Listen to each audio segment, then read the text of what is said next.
Good evening, everyone. This is Dr. Shiva Ayadure. As many of you know, I'm an MIT PhD in biological engineering. I'm an inventor and a scientist, and I'm running for United States Senate in Massachusetts.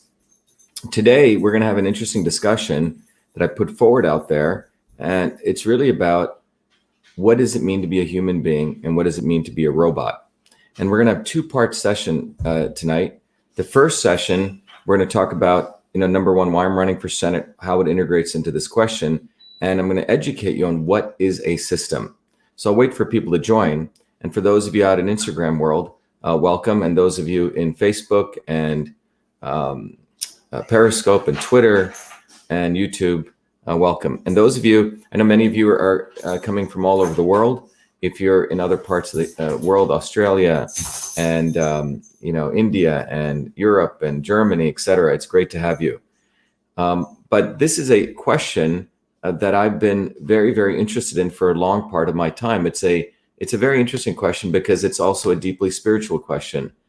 And I think by going through this analysis that we're going to go through today, I think everyone's going to hopefully learn a lot and walk away with some very, very probably other questions. And the reason I thought this was important to do this is because we live in a world where there's so much information right now. There's so many inputs coming into us. And what we'll discuss is that the deep state, those in power who want power, profit, and control, want you to simply take an input and then give an output. And we're going to talk about that. And once you have a basic understanding of what a system is, and we're going to talk about two kinds of systems, intelligent systems and what I call dumb systems. So intelligent or dumb. You're going to also get an idea of what it means. I'm going to make this a little bit bigger so everyone can see this there. So you're going to get a really good understanding of, first of all, what's a system? What does intelligence mean? What does it mean to be intelligent being? The other questions that we'll talk about is, can a robot be human or are humans robots? And so we're going to have two parts. I'm going to educate you on what is a system. We're going to talk about, all of this. I'm running for United States Senate. And this is not something simple for me because running for political office is very, very different than being a scientist or an inventor. I've been an activist most of my life, and there's something that compels me to do that. So I'll talk about that. But as people are joining, really start wondering, really start asking yourself this question: what does it mean to be a robot or a human? We have a lot of discussion on AI. It's a field that I studied for many, many years, probably for around 20 or 30 years. And it really came from not just from the mathematics of it or the science of it, but much more interesting. Someone says, I'm tired. Yeah, I work a lot. Some of you may know, I get about 5 hours of sleep because that's sort of what I was almost habituated to do since I was a kid. I used to go to bed at around 2 a.m. I used to play sports until about 8 p.m. This was when I was a teenager. And then from 8 p.m. to 2 a.m., I used to do my homework. I was a very good student. And then I used to go to bed at 2 and wake up at 7. So my body clock is set. Whenever I go to sleep, I need essentially 5 hours. Yesterday, we did a marathon. I think we started at around, 7 p.m. and we went all the way until 2 or 3 a.m. We did multiple sessions. So I'm very committed to educating people. But getting back, we really want to ask this question: what does it mean to be a robot or a human? And before I go to that, what I want to do is, because many of you obviously are interested in our Senate campaign and people keep asking about it, so I want to give you an update on what we're doing there. If people have the chance, you should go to our website called Shiva4Senate.com. Hi to everyone from Canada and from Massachusetts here. But if you go to Shiva4Senate.com, which I'm going to go to right now, right when you go there, you will see that the front page has a pop-up. It says, I stand for truth, freedom, and health. I pledge now to vote for Shiva. Our campaign, as many of you know, is founded on these 3 pillars. And the campaign has gone beyond Massachusetts. But the campaign is really about freedom is the basis of getting to truth. Truth is the basis of getting to health. And health is what gets us back to freedom. And so what do I mean by that? Freedom means the ability to discuss, debate, talk, have conversations. And out of that conversation and the ability to have open conversation is the opportunity to practice what we call the scientific method. The scientific method is we look at something not like a dumb being where we just look at something and we come back with an output, but we look at something with the goal, as you're going to hear, about understanding something, about asking a question, a sincere question. Why does the apple fall from the tree? Why does, how does the speed of light affect our observations? What Einstein asked. And those questions and those fundamental questions give us an understanding through the process of the scientific method, where we do experiments, we actually look at the data, and based on the data, then we make and we look at the value of that data and where that data is coming from. If you have people simply putting out posts up there, putting out information, broadcasting you with a commercial, and you simply believe it because a celebrity said it, or because someone you believe said it, and you don't process it with the goal of finding truth, it's very, very easy to get manipulated in the world. And the deep state wants you to be manipulated. So when we talk about freedom, it's about the freedom to have discourse. And from that discourse, practice a scientific method, and you get to truth. Now, the alternative, the way you get to fiction, is you don't practice a scientific method. You practice something called scientific consensus. So if everyone says, oh, yeah, that person is a witch, then you go kill them, right? And that's happened in history. That person is a witch. That person is a witch. Let's throw them in the lake and see if they float or not, okay? And this is a very, very interesting phenomenon. And in fact, sometimes the most quote unquote intelligent people get caught in it. Oh, I saw this here. This must be true. And they don't go do the analysis. And the reason that you'll see is most people don't have a goal, because intelligence requires a goal. So our goal here is truth, freedom, and health. And if you don't have a goal of where you want to go, it's very easy to simply take an input and put out an output, as we're going to realize. So, but anyway, Shiva for Senate, everyone should go visit there, because this campaign is some ways exposing the center of the deep state. As we've talked about, Massachusetts is absolutely the center of the deep state. When I came here in 1981 as a student, I didn't even know about, for that matter, Massachusetts a lot, or Boston, or its significance. I mean, I knew the Revolutionary War took place, all that. But it was 2 weeks before I was finishing up college applications. I'd applied, I think, 2 colleges. I really wanted to do a lot of design work, and I wanted to, believe it or not, do carpentry. I love art and design. But 2 weeks before I applied, someone came to our home, a person who was a friend of 2 women my mom was helping, who had been kicked out of their homes. She gave them one of our rooms to stay in. And one of those people who came said, I should apply to MIT. I didn't even know what MIT was. I was the top student, and no one, interesting enough, in my high school had advised me about this school, and it was called the Massachusetts Institute of Technology. I looked at the application this guy presented me. I thought it was a mental institute. It was too big for me. It didn't make any sense. Anyway, he wouldn't leave my home until I applied. I got in, and I remember coming to MIT to visit in early part of 81, and I thought the place was crazy. People looked very unhealthy. People looked not connected to their bodies. So I didn't want to come. Eventually, my physics teacher said, Shiva, you should go, because you will find that Boston is the Athens of the world. And what does she mean by that? Athens, if you know, was a center of learning where people came from all over the world, and it was a time of enlightenment and the a renaissance of that time. So that was the main reason I came. But what I have discovered since 1981 to today is Massachusetts, or for that matter, the epicenter between MIT and Harvard, where all the elites come from the global elites, it's become the center of the deep state.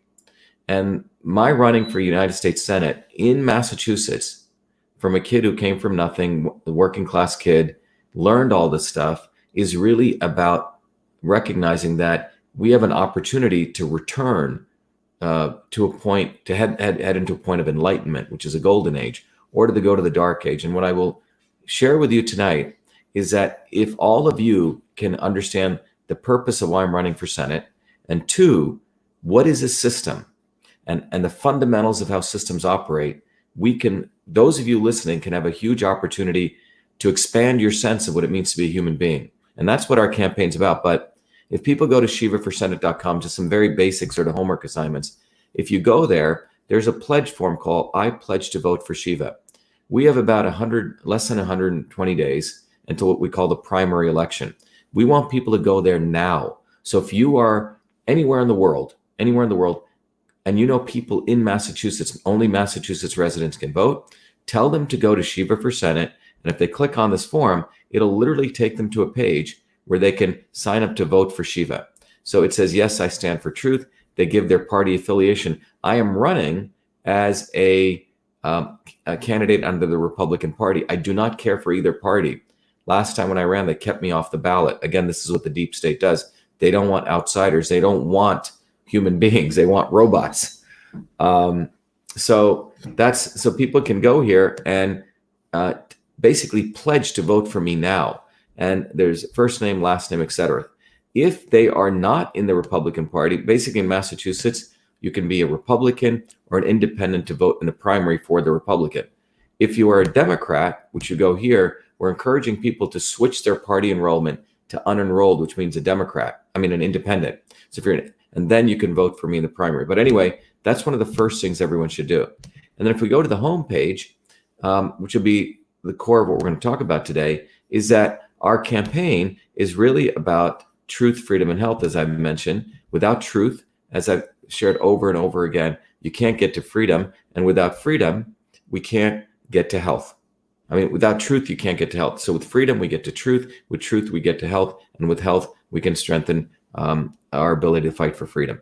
But one of the most important things is that we've done here is I want to educate everyone on how to understand how the body is a system and the fundamental principles of systems. So if you go support the campaign, there's a book called System and Revolution, which is right here, which will educate you. I'm going to give you a little bit of preview today on the foundations of all systems. And then this tool, Your Body, Your System, will teach you in a very profound way how your body is a system. It's almost like a laboratory. And with that tool, you can literally answer a set of questions and understand what kind of system you are. And what we're going to learn shortly is that's your goal. Your body has a natural intelligence. It's called homeostasis, where it likes to be. That's really this red dot. The point is each one of us has a very different red dot, okay? And then you can see here, through another set of questions, you can figure out how you have been disturbed by, let's say, wrong foods or wrong actions, and how your body is in a state of disturbance, and how through another set of inputs, which is food, exercises, you can bring your body back to itself. It's not really balanced, but it's bringing it back to you. So I hope that helps. But everyone, please, take advantage of this opportunity to educate yourself. And by the way, we charge $25, but you can't afford it, give whatever you can. And if you need a scholarship, please write to me at vashiva@vashiva.com, and we'll try to support you. Or you can go to right to the Shiva for Senate contact page, which is right here, and where it says, there's a contact page over here. And if you go here, you can literally fill out the contact form, which is contact the campaign. And right here, you can say, I want to volunteer, etc. And then you can tell us what your needs are right here. Okay. So that's just some important items that I want to share with you, that I am running for United States Senate. And the basis of our entire Senate campaign is to educate you and move us to this process of truth, freedom, and health. If you go down to the part of the campaign, there's other stuff about policies, etc. And one of the important things is we have this manifesto called Truth, Freedom, and Health, and it has all the things that I stand for that are up there. Okay? So I hope that's been valuable background. So let's just jump in right now. This is part one about are you a robot or are you a human being? So I'm just going to go right to sharing with you what is a system. Okay? So again, the title of the talk is, are you a robot or are you a human? And the question is, the deep state, in my view, wants you to be a robot. And you're going to understand what that means. But we have to have a basic understanding of what is a system before we can go there. So first of all, what is a system? A system comes out of the Oxford English Dictionary, is really a set of things working together as a part of a mechanism or an interconnecting network, a complex whole. So your body is a system. A computer is a system. In fact, everything in and around you is a system, because it's an interconnection of multiple parts. So it's not any one of those parts, but it's an interconnection of those parts. And based on how things are connected, the system emerges. So if I gave you 10 parts, every one of you listening, different people may connect it in different ways. One person may connect it in a particular way, and another person may connect it in a very different way. So it's a fundamental definition, which is a set of things working together as parts of a mechanism or interconnecting whole. Okay? So here is an example. Those of you on Instagram, if you go if you can go here, is that you can actually go here and you can actually see right here. This is essentially what a part is. Okay, so take time to go there onto the website. But what you'll see here is these are different kinds of parts. So a watch. We're looking at the back of a watch. A watch is something that emerges from the interconnection of these parts. A space shuttle engine. If you look at a space shuttle engine, it has about 1 million different parts there. And when you connect those parts in the right way, you create a rocket engine so it can take off. If one part is out of place, it's not connected properly, the thing doesn't work. So in engineering, you really start appreciating how to connect the parts. And when you build software, one wrong thing in the wrong place gives you what's called a bug. The other thing is, here's another example, city. So we've looked at a back of a watch, a space shuttle engine, and then here you have what's called a city. If you look from the top of the sky, the city is also an interconnected system of parts. And then you have a cell. A cell is, we have about 6 trillion cells in the body. Each of those components of the cell are connected, and within every component is also a system. So you have a system of systems within there. The healthcare system. This is a diagram of the healthcare system, from the doctors to the laboratories to how you're received in the hospital, for example. All those things interconnected defines a healthcare system. This is a subway system, another type of system. A robot, for example, this picture here is another type of system. So when you look across all these kinds of things, they're all different kinds of systems, which are an interconnected system of parts.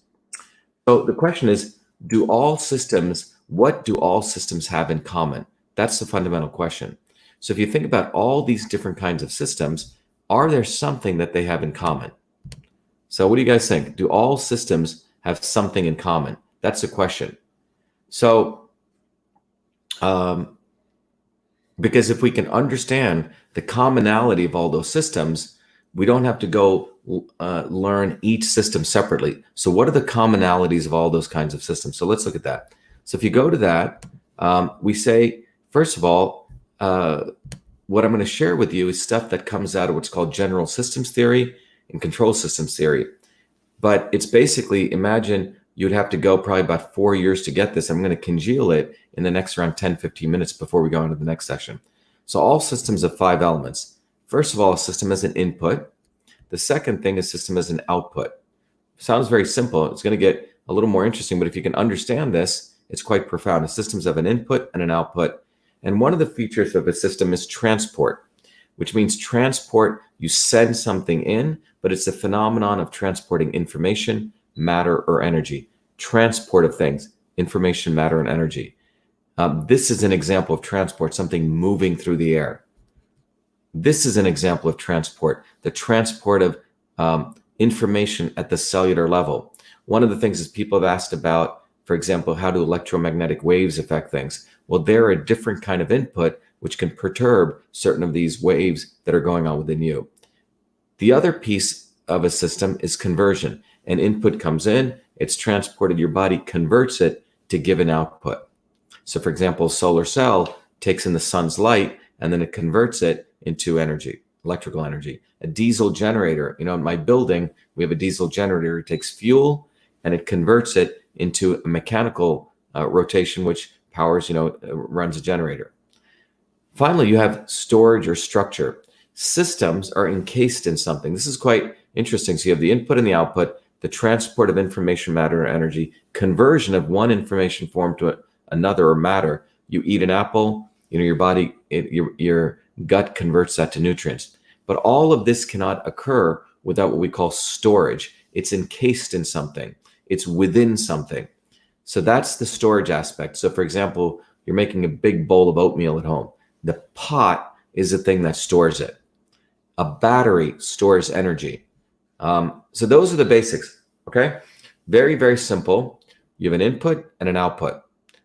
Movement of information, matter, and energy, conversion, and storage. By the way, if you go to Your Body, Your System, and you get the book System and Revolution, I discuss this in more detail, but these are the fundamentals.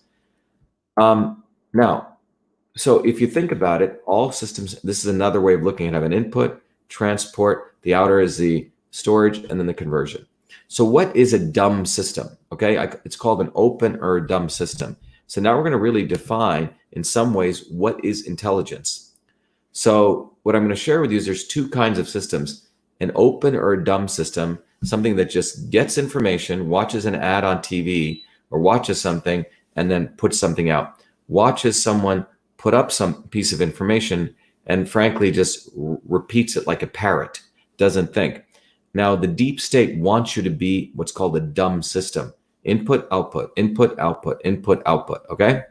So, and I think if this is understood, you can appreciate how one can be manipulated. So in a simple system, input comes in, you get an output. So what's an example of a simple system is a light switch. Everyone turns on your light switch at home, you turn it on, and then what that does, that action transports electrical energy through the wires into the light bulb, and that light bulb converts that electrical energy to heat in terms of the filaments, and then you get light, and it stores the heat in there, which is a storage piece, which is an encasing. So input, output, that's a light switch. Another example is a water faucet. You go turn it a certain number of degrees, water is stored there in the pipes, but when you turn it just right, water is transported, so the valve in that turning converts the stored water and you get flow, okay? Again, these are going to be very simple things, but they may seem really sort of very, very simple, but if we can understand this, it becomes quite profound. Someone watching TV, okay? Someone reading stuff on the internet, and then immediately says, oh, this must be true. And this is what the establishment wants, because they want to hit you with an input. They can hit you with truth or lies, but the goal is they hit you with an input to manipulate you. In fact, in the book Future of Email, I talk about this. There's two things that the establishment can do. They can gather data about you. Wow, this person is pretty, quote unquote, stupid. They can be manipulated. This person is intelligent, or this person, lives in this neighborhood, or this person lives here. And based on that, they can hit you with an input, which is what advertisers do, or manipulators or celebrities. And then the goal is to manipulate you to a particular output. So that is what I call a dumb system. Dumb systems are this. They wait for an input and they react with an output. Okay? There are dogs here sleeping and dreaming. Okay? Is that clear? All right. So input and an output. All right. Then the next thing we want to talk about is, what is an intelligent system? So I want everyone to listen carefully. What is intelligence?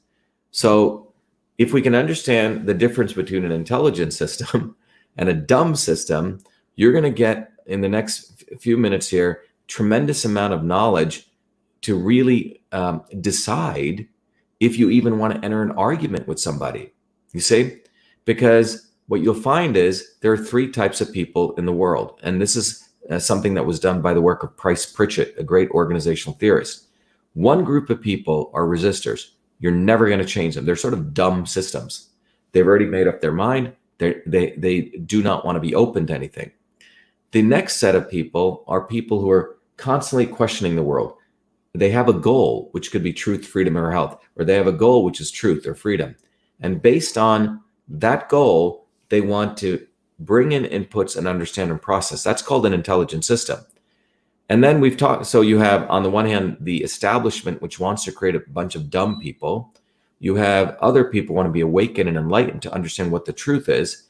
And then you have what I've talked about, the not so obvious establishment. And these people are the celebrities or the Kennedys, these people like this, who are set up by the establishment to give you an input, and they deliver it because they said it or a celebrity said it. You as a dumb system accept it and you react, which we've just seen take place. But if you understand the dynamics of this, you can figure out, the path to truth, freedom, and health. So let's go back to this.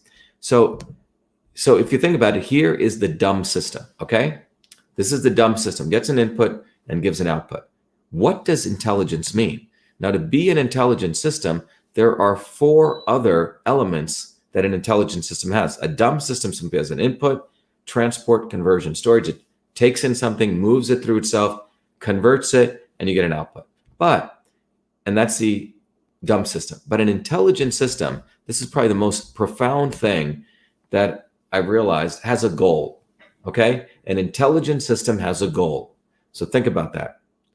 Do you have a goal in your life? That could be a simple thing. I want to lose weight. I want to make this much money. I want to get back to work. I want to exercise, whatever, or exercise is an activity more like I want to achieve this thing. A goal is something that's quite measurable. That have we gotten truth, freedom, and health? Do we have more laws restricting us? Do we have people just blindly following people? Do we have a scientific system where that we actually get access to knowledge? Or is it pushed top down? Do we actually have health? Well, in the United States, it's a measurable thing. We have the highest infant mortality rate and the lowest longevity rate. And all of the videos, by the way, on truthfreedomhealth.com, which many of you have enjoyed, you can go see that. So my part here as an educator is to teach you what is the goal that we have. If you do not have a goal, you're basically open to becoming a dumb system. What is the goal? That's what we need to watch. What is the goal? The celebrity Hollywood, the deep state culture of Massachusetts, which, by the way, getting back to the election, the Kennedys think they own the Senate seat. They believe, and they do a lot of branding to make sure that you just follow them. Whatever they say must be the truth. And so we have a lot of lemmings out there who simply say, oh, I heard this, it must be true. I heard this, it must be true. Now, because they have no goal. Their goal is to be a follower.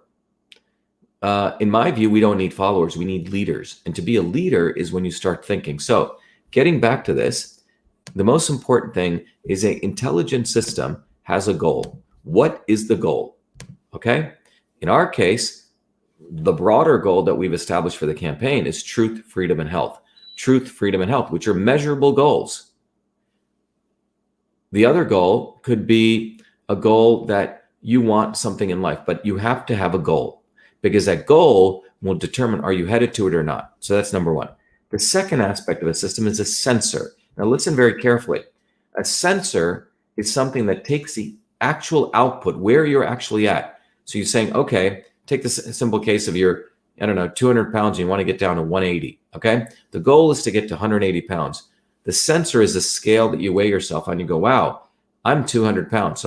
So that means you have a difference of 20 pounds. But the sensor is extremely important. Where are you actually at? And this is something that's extremely important because if your sensor is flawed, you're not going to get the right answer, the right data. So if you're not getting the right data, so for example, the sensor could be someone who's feeding you the data. That may be a person who has their own intention. They don't have the intention for truth, freedom, and health. So they manipulate that data. So you have to look at what is that sensor? Is the sensor itself calibrated properly? Can you trust that sensor? You ever stand on a weight scale? Sometimes someone said it wrong in the gym or something, and you go, oh my God, I've gained 5 pounds. And it was basically someone said it wrong. So calibrating the sensor is extremely important. Again, these are very, very simple concepts. It took me years to really start appreciating the value of what we call control systems theory. And this is a whole field of science that is one of my areas of expertise on the mechanical engineering side. But number two is the sensor. Number three that you want to think about is now you have the actual, you want to go here, right? And the reality is that you're actually headed over here. So now you can measure the difference between your goal and where you're going. And then you can figure out what you should do. And that's called a controller. So the controller in a system literally takes the goal and the actual position where you are. It says, I want to get to 180 pounds. I'm at 200. So that means there's a 20-pound difference. And based on that, the controller is your brain. It makes decisions, okay, to achieve that goal, knowing where you're off. Now, your body, when I talk about your body, your system, remember the red dot, that's where your body wants to be. That's called where your homeostasis is, or your natural state. When you're disturbed from that, the goal is you need to figure out what to give the right inputs to get there. So the mind and the controller or intuition is the input back into your system, okay? So this is, again, quite profound stuff here. So based on the controller's decision, you put in a new input. That input will determine new output, but you are making that decision. It's not an advertiser. It's not some celebrity. It's not some foolish person who has an intention to, let's say, attack you, right? Or malign you with a political interest. But you make that decision. And the end result of that is a new output. So you say, wow, I want to be 200 pounds. I'm at 180, right? I'm sorry, I want to get to 180, but I'm at 200 pounds. So the input I'm going to do is various inputs. I'm going to maybe reduce the amount of calories I do. I'm going to maybe increase exercise. And out of that, you get a new output. Maybe now you go down to 190 pounds. You go, wow, I'm heading in the right direction. And then you keep doing that. Now, the fourth element of an intelligent system, every intelligent system has to face, is what you see here called a disturbance, okay? Disturbances are quite interesting. They're the things that come in your way of achieving the goal, okay? So what that means is you want to head somewhere and you're working away. You know, okay, I'm at 200 pounds. I want to get down to 180. Your sensors properly calibrated. You're making the right decisions. You're putting the right inputs, but then you have a disturbance. The disturbance could be friends who say, hey, you don't need to do that. Let's party all night here. Let's go to McDonald's. Let's go to Burger King, whatever that is, right? Whatever those disturbances are. In the midst of those disturbances, how does the controller react to select the right inputs? This is one thing that's quite profound, that all systems, intelligent systems, have a goal. They have a sensor. They're making decisions, but they're also being hit by different disturbances. Does that make sense? Okay. So that's what intelligent systems are. They take input, they analyze it, and they give an output. All right. So that's what we have. So let's now look at many systems that people have in their home. Okay. Most of you listening, unless you live in a cabin or you're camping, if you live in a home, most of us have something called a thermostat. Some very stupid, dumb person wrote, your email sifting system is evil. Well, you should probably not use any technology then. You should probably not even use a thermostat, because intelligent systems we're surrounded by. The modern basis of human civilization is in these intelligent systems. For example, a thermostat, okay? What is a thermostat? If you think about a thermostat, it's an intelligent system. One could argue sometimes a thermostat has more intelligence than a dumb system. Okay, so let's look at a thermostat. Why do I call it an intelligent system? Well, you set a goal for that system, and that goal is where you want to achieve. Let's say you want to get to 78 degrees. So there you are. If you're listening to this talk, you're sitting in your living room or you're sitting in some room, and that room is the system. In the downstairs would be, let's say, your hot water heater, which is storing some amount of heat storage. And there is a room temperature, and there's your goal. Okay. So the goal is 78 degrees. Let's say the current temperature of the room through your sensor is 70 degrees. Okay. Based on that differential, so you want to be at 78 degrees, your thermostat knows it has a sensor in it called the thermostat, which is at 70. The difference between the 70 and the 70 is an 8-degree difference. So based on that, the controller will send a signal, which is a valve typically in your basement, and say, let me get more hot water. The hot water comes in, it goes into your room, and you notice right here, the temperature right above the thermostat has gone to 80 degrees, right? So a decision was made to send in a different input. And as a result of that, your temperature now goes up. Now you notice it's gone up too high to 80 degrees. At this point, it's too high, and watch what happens. A controller will stop sending hot water. And then the next round, it goes down to 77. If you notice in your home, your thermostat is, your furnace may be turning on or off. And then finally, you'll say, well, I need a little more hot water. I'm not exactly at 78. And then finally, you hit 78 degrees. I hope that's clear. So what's happened is the system is understanding the goal. It's making decisions to get to that goal. Okay? And then when it gets to that goal, it has achieved that. Now, and then you're at 78 and so on. Now, all of this could occur in the middle of a disturbance. Have you ever, sometimes people have a thermostat and they open up a window, and then you're in one part of the room, the thermostat's near the window, and because the thermostat is measuring the temperature near that window, which could be much colder, people at the other side of the room are getting hotter and hotter and hotter because the thermostat is misreading the temperature. So this is something that's important. If you have disturbances in your life or disturbance in an intelligent system, if it doesn't know how to take care of it, which means, whoa, maybe I should put the thermostat over there near that window. I should move it to a place where it would not suffer that disturbance. Okay. Same thing. If you're trying to lose weight and you're around people who are partying all day or not disciplined, you're never going to achieve your goals. So this is the fundamentals of an intelligent system. And I just gave you an example. Now, one of the most profound things, it's going to be a very simple graph that you'll see, is intelligence is something that's dedicated to keeping you back to your goal. That's what intelligence is. You have a goal and you're making these adjustments over time to achieve that goal. So that's what intelligence is. Intelligence is you have a goal and you're committed to that goal and you're making adjustments to get to that goal. That's the definition of intelligence, but it begins with a goal. Now, in order to do this, it's important, as we talked about here. Let me go back to this. By the way, if you go back to this, it's very important that the sensor, that you know how to manage disturbances, are accurate. Because if you don't have the right set of sensors, if you're watching CNN or Fox News or listening to some celebrity who may have good intentions, but you're just listening to them because they have a particular gravitas, then that's called brainwashing. Okay.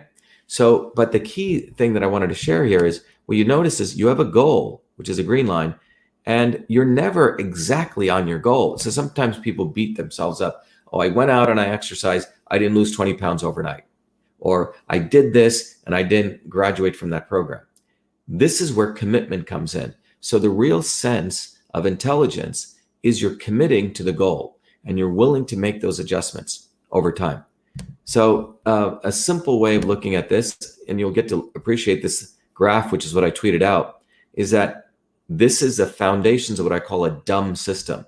Input comes in, it transports, it converts, stores, and it gives an output. So think about someone sees an ad or something on social media. They take it in, they transport it through their brain, the brain converts it and stores that information, and then you get an output. And this is quite important to understand. The establishment, again, I repeat, wants you to be a dumb system.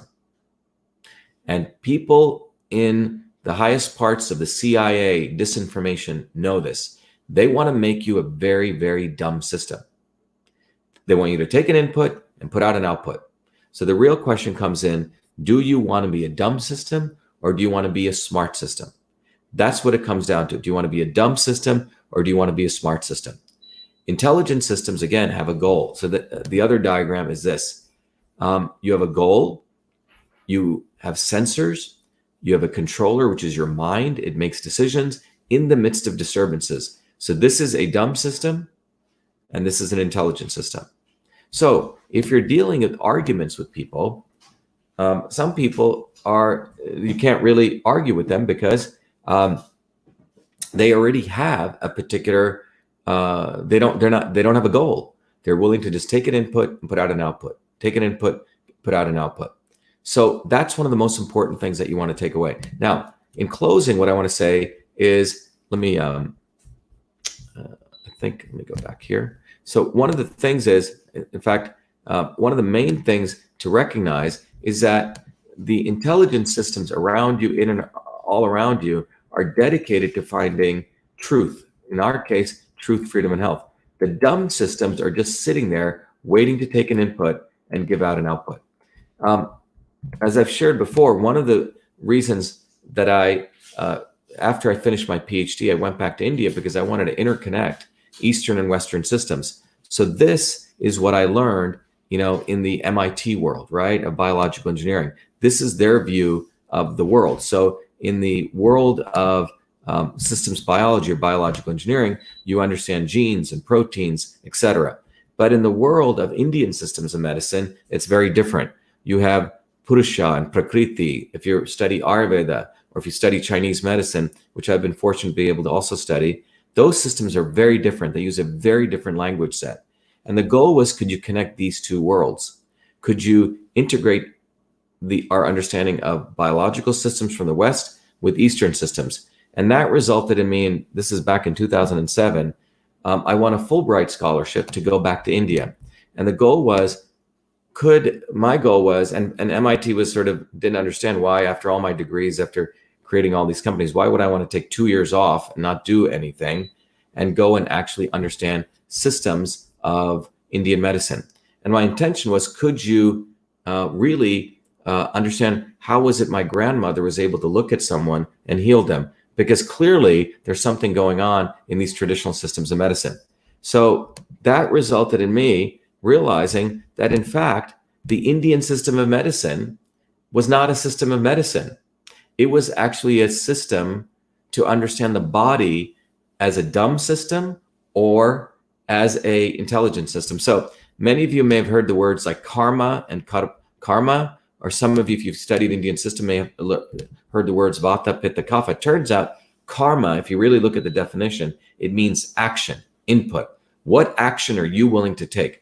There's another word that many people may not have heard called karma phal. Phal, P-H-A-L, in Sanskrit means fruit. It's the fruit of your action. So you have karma and karma phal. So the profound discovery I made was the entire system of Indian medicine matched one-to-one with control systems theory. So you have karma and you have karma phal, the input and the output, the input and the output, okay? Vata is a term that they use in India to characterize transport, the movement of things in your body. Pitta is a conversion aspect, and kapha is a storage. So, and similarly, if you study yoga, your yogi or your teacher will give you, or you'll work with them to define what your mission in life is. And that is called your sankalpa. And then here you have vikaras, or the things that get in the way of you achieving your goal, the disturbances. Indriyas were known as your senses. So the indriyas were your different senses, your sense of touch, taste, smell, etc. And manas were really your mind. So when you look at this, what turns out is that the Indian systems of medicine, or for that matter, even other traditional systems of medicine, they use different words, were really engineering control systems. They had a sense of your they had the sense of your input and your sense of your output. They had the sense of transport, conversion, storage, the goal, the controller. So this is what I think is probably one of the profound things that I've discovered, is that traditional systems of medicine were really looking at your body as a system, and they had the same language, okay?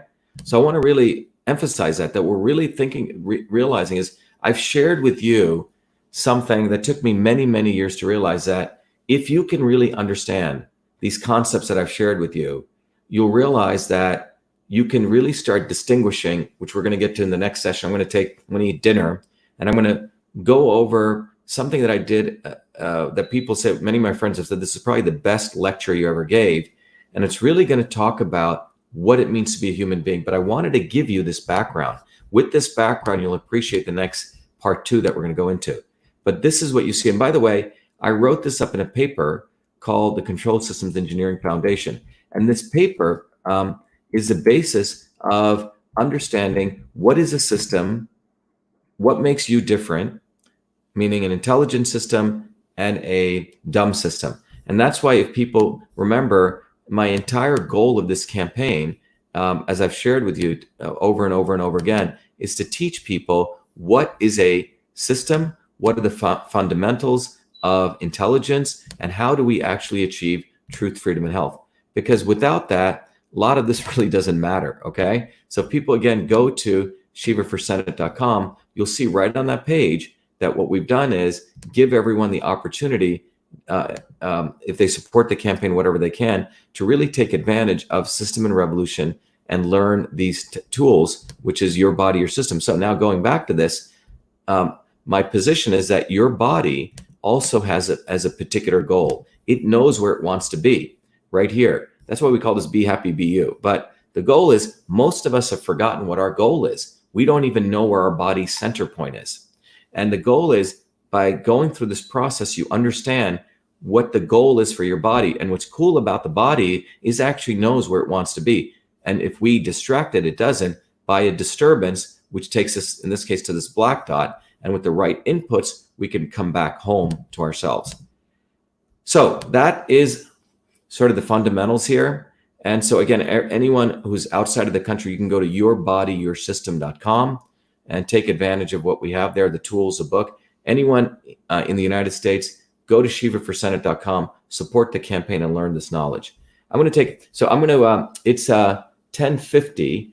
I'm going to take about a 10, 15-minute break, eat some dinner, and then I'm going to come back, and then I'm going to go through the really much more detailed discussion. You can just sort of sit back and lie and listen to this, because I'm going to play you this great podcast that I did. But many people said, Shiva, everyone needs to listen to this. It's probably probably the best podcast in the world, people have said. So, and it really goes to this question is, what does it mean to be a human being or a robot? And we're at a time in human history right now where, I saw it here, people have loved my videos, and you have some input coming in, and a lot of foolish people can get distracted. And that is what I'm talking about. We live in a world where you can send an input in, and if people are not aware of what the goal is, it's easy to manipulate people left and right. And the deep state establishment knows this. Though the big pharma companies know this. They know that they want to keep you sick and sick and sick, so they hit you with input, input, input, bad food, output sick, input, output sick, and they are controlling the goal. They're the controller of your body. And it's not about you controlling yourself. So I hope that's helped. And I'm going to take a break. Let's see. Any questions? All right. Yes, someone said social engineering. Exactly. If people are not aware of this process, it's very, very easy to social engineer people.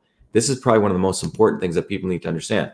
If you don't have a goal for yourself and you let others have a goal for you, they are going to be driving the input and the output. Okay? Someone said, yes, I'll be loading it up. Yep. People are watching from India. Yeah. Yep. So, someone says, go eat, people. People need to go reflect on what you just told them. Yeah.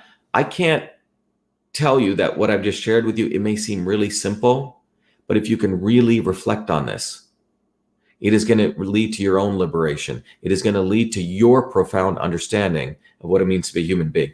Anyway, this is Dr. Shiva Ayyadurai, MIT PhD. I'm running for US Senate. Everyone wants me to give that background if you've joined us. But go listen to this video again. This is part one of what I shared. What does it mean to be a human being or a robot?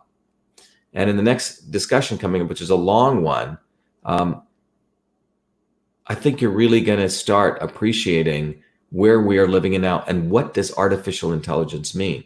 What is it? Could a robot be a human being? And could a human being be a robot? What does it mean to be human? That's what we're going to be talking about. Anyway, thank you, everyone. This is Dr. Shiva Ayyadurai. I'll be back. It'll be late, but I think it's an important discussion to have, and we can watch it again. Thank you. I'll be back in about 15 to 20 minutes. Be well.